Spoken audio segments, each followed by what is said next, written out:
శ్రీమాత్రే నమః. అందరికీ నమస్కారం. Welcome back to my YouTube channel moral talks. Please do share, like, subscribe to my YouTube channel.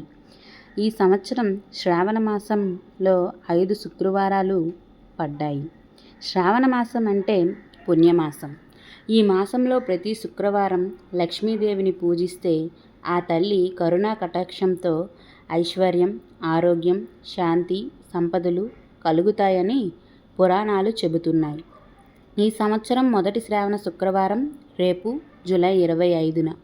ఆ రోజు ఏం చేయాలో ఇప్పుడు చూద్దాం. తెల్లవారుగానే లేచి శుభ్రంగా స్నానం చేసి ఇంటిని శుభ్రపరిచి లక్ష్మీదేవి ఫోటో లేదా విగ్రహాన్ని ఉత్తర దిశలో కానీ లేదా తూర్పు దిశలో ప్రతిష్ఠించాలి. వ్రత సంకల్పం చెయ్యాలి. ఈ శ్రావణ మాసం శుక్రవార వ్రతాన్ని లక్ష్మీదేవిని ప్రసన్నం చేసుకోవడానికి చేస్తున్నాం అని మనసులో తలుచుకోవాలి.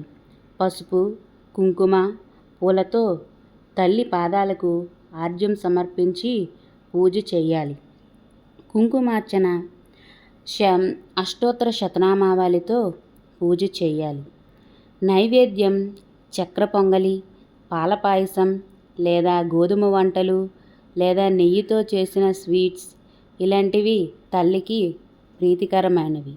నైవేద్యం సమర్పించిన తరువాత కుటుంబ సభ్యులతో కలిసి ఆ నైవేద్యం తినాలి.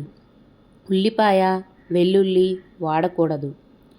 మరిన్ని శుభకార్యాల కోసం సుమంగళి స్త్రీలు తాంబూలం ఇవ్వాలి. పాకు, పాని, అరటికాయ, బొట్టు, కుంకుమ, కొత్త వస్త్రం లేదా చిన్న బహుమతి ఇస్తే మంచిది. కనకధార స్తోత్రం లేదా స్త్రీ సూక్తం చదవటం చాలా శ్రేయస్కరం. ఆ రోజంతా తల్లి పాడే పాటలు వినాలి లేదా భక్తి గీతాలు వినిపించాలి. వెండి లేదా పసుపు నాణెం తల్లికి కానుకగా పెట్టడం ద్వారా ఐశ్వర్యం కోరవచ్చు. ముత్యాల ముఠ లేదా కొత్త చీరను తల్లికి సమర్పించటం శుభప్రదం.